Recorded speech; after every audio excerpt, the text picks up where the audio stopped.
gbajúgbajà olóṣèlú ilẹ̀ haúsá ni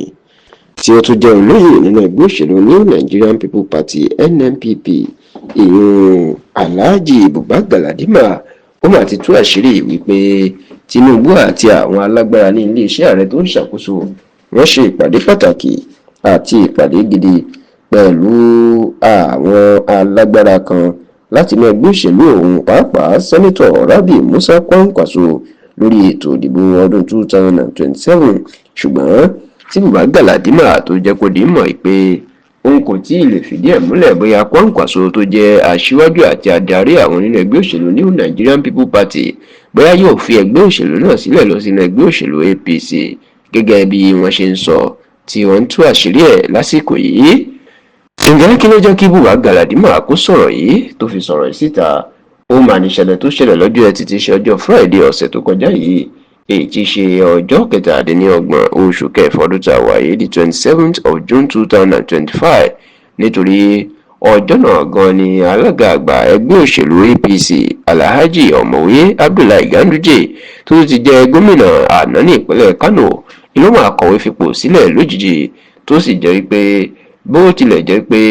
nítorí ọ̀rọ̀ ìlera ni Ganduje kọ sínú lẹ́tà tó fi kọ̀wé fipò sílẹ̀ wípé ó jẹ́ kóun fìwé sílẹ̀ láìpẹ́ òun ṣiṣẹ́ mọ́ àti pé òun lọ láti lọ mójútó ìlera òun. ṣùgbọ́n tí ọ̀pọ̀ èèyàn mọ̀ pé irọ́ ló pa, kì í ṣe pé nǹkan kan tàbá àárẹ̀ kan ṣe Ganduje bí kò ṣe pé nítorí òṣèlú ló ṣe kọ̀wé fipò sílẹ̀ láti lè jẹ́ kí wọ́n yan ẹlòmíì nítorí ètò ìdìbò ààrẹ ọdún 2027.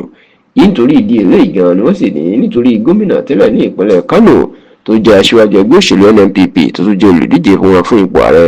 lọ́dún 2023 ìyún sẹ́nitọ̀ Rabi Musa Kwankwaso ni wọ́n ṣe ní kí Ganduje kó fipò sílẹ̀ nítorí pé Kwankwaso fẹ́ padà sí ẹgbẹ́ APC. ó sì ti sọ fún Tinubu wípé òun ò tiẹ̀ lè gbà láti ṣiṣẹ́ pẹ̀lú Ganduje tàbí kí kó jẹ́ alága òun. bákan náà a gbọ́ pé ohun tó wu Tinubu òun ni láti fi Kwankwaso ṣe igbákejì ẹ̀ kó fi rọ́pò Shettima. eléyìí gan sì ni wọ́n ló fà á tó fi jẹ́ kí Ganduje kó fipò sílẹ̀ nítorí pé kò ṣeé ṣe kí alága àti igbákejì ààrẹ wá níbì kan náà, èèyàn nítorí pé agbègbè North West ìní Kwankwaso àti Ganduje ti wá, kódà ìpínlẹ̀ kan náà ìyún Kano ni làwọn méjèèjì ti wá. nígbà tó ń fìdí eléyìí múlẹ̀, Buba Galadima ní òun ò mọ̀ bóyá Kwankwaso ọ̀gá àwọn yóò kó àwọn lọ sínú ẹgbẹ́ òṣèlú APC láìpẹ́ o, nítorí pé òun ò mọ nǹkan kan nípa ẹ̀. ṣùgbọ́n lóun lè fìdí ẹ̀ múlẹ̀ pé lọ́jọ́ bíi 3-4 kan sẹ́yìn ìpàdé ńlá wáyé láàrin Tinubu àtàwọn òṣìṣẹ́ iléeṣẹ́ ààrẹ pẹ̀lú àwọn Kwankwaso àtàwọn alágbára kan nílẹ̀ Haúsá, tó sì ní òun ò mọ nǹkan tó sọ ń bẹ̀ àti kó ṣeé ṣe pé àbájáde ìpàdé náà ní nǹkan tí à ń rí lásìkò yìí.